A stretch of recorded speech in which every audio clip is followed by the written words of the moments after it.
Jodie, why do you have two of them?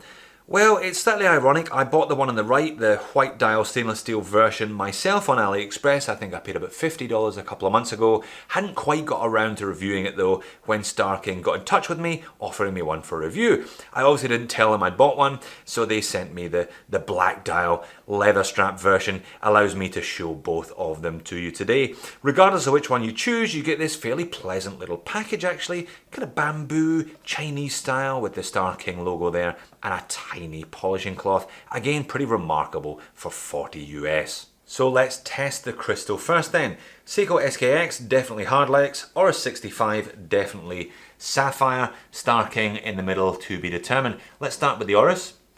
I'm getting a nice positive read, 2 orange bars there on my state-of-the-art diamond selector. Over to the Seiko, and we're just about getting 1 green bar.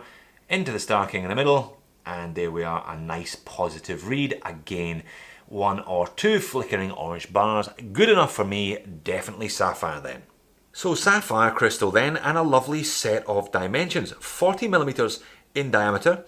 We have got a thickness of just over 11mm thick, 48mm lug tip to lug tip, 20mm lug width, tapering down to 18 at the butterfly clasp.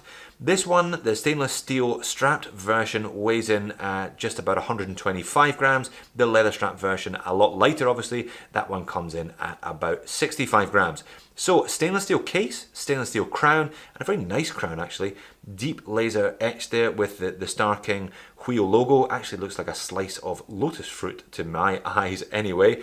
High polished on the sides, pretty simple kind of pie pan case there, but nice curvature to the lugs means this one conforms to the wrist and wears very well indeed. And the bracelet is actually pretty decent. Solid links, as you can see there. Mixture of kind of satinized brushing and polishing. Is there a whiff of Omega Seamaster in there, or is it just me?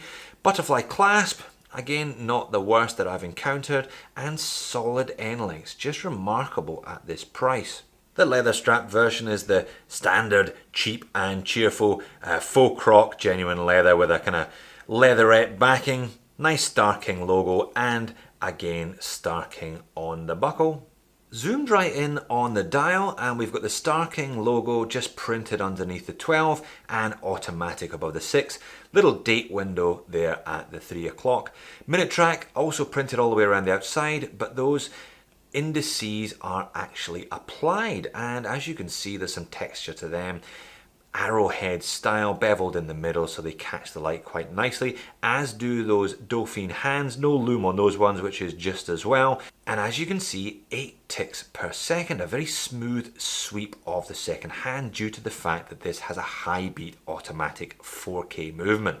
And there is the movement through the see-through caseback. Now, screw down stainless steel caseback with the glass there obviously showing off the movement, giving this one 50 meters of water resistant. I always say anything more than 30 is a bonus on this style of watch. And there's even a little bit of decoration, a little bit of perlage on the rotor, a couple of blue screws, including that center screw with the Starking logo. Now, not a lot of information available about this movement. There is some Chinglish on the AliExpress listing, which suggests that it is an old school Swiss movement that the Chinese have been making for a while. Perhaps that is the case. Regardless though, it hacks, it hand winds, 28,800 vibrations per hour, and remarkably accurate considering the price. This one's spinning away in the boxy winders for a couple of weeks, coming in within 3 seconds a day. Just remarkable. Certainly beating a number of Solitas and ETAs that I've had in those winders over the years as well. And there is the stainless steel version white dial one on my 7-inch wrist. Plenty of shiny surfaces, including that bezel there to catch the light. Not AR coated, I don't believe, on the Sapphire crystal, but that would be asking a little bit too much, stretching the friendship for around $40. But 40mm sits nicely, carries its weight nicely as well, because the links there are all solid, doesn't feel top heavy at all. And there's the black dial leather strap one by way of comparison. Strap is a bit stiff because it's pretty much fresh out the box today. They also do the black dial with the stainless steel bracelet, and they do the white dial with a brown leather strap, so you've got a choice of 4 different looks altogether. And zoomed out for a little bit of perspective, 40mm really is the sweet spot for this style of kind of dressy casual piece.